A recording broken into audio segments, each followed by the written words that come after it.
Okay, mag-servisyo sa barangay. Okay, sabi na lahat siguro nila, Chief, Patrick, Bless, itong mga tuhod sa ikwad sa Bisaya. Itong mga inaidya, mga buhatong ninyo.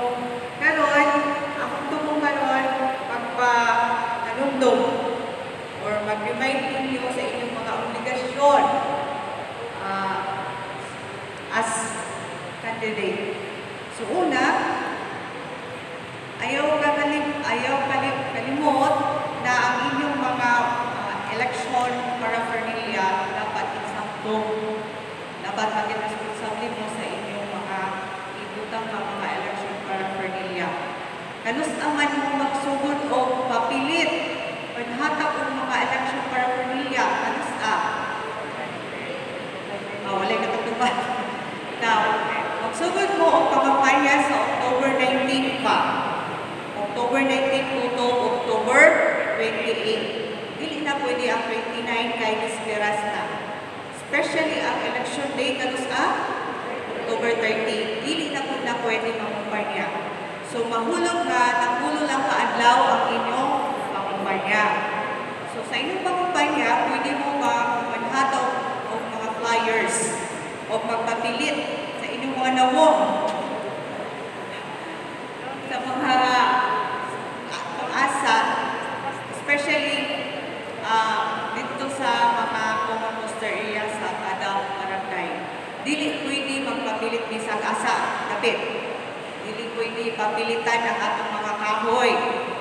Dili pwede papilitan ang atong mga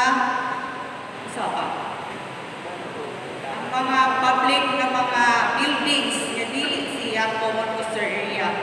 Or bisan pa ino nato nga common poster area siya, dili pwede na siya papilitan ang bumbong sa atong mga buildings. Kaya saan man ninyo magpapilit, maggamit mo og mga frame at mo magpapilit sa inyong mga campaign materials. Dili pwede ang mga walls, dili pwede ang pader sa eskwelahan, dili pwede. Okay, kung magpapilit mo ang inyong mga poster, dapat ang sugod ang pinakadako 2 feet by 3 feet wrap. So ang guide ang cartolina size, mauna ang pinakadako ninyong poster nga inyong ibutang. Ang bond paper size, pwede po na siya ganito na inyong papilit. Inyong ibutang inyong pangalan, kung sa posisyon inyong gitaganan. Pwede po ipilit inyong namong nito. Ang picture lang, ipilit nito. Okay. Pero dapat malundong mo nga inyong gasto dili maglapas og 5 pesos kada butante. Meaning, kung naamoy 100 ka butante, pila man ang pinaka-maximum ka pwede ninyong magastura? 500 pesos.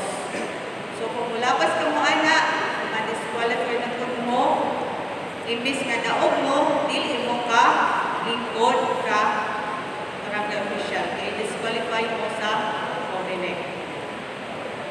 Okay, nanundo mo, 5 pesos lang ang allowable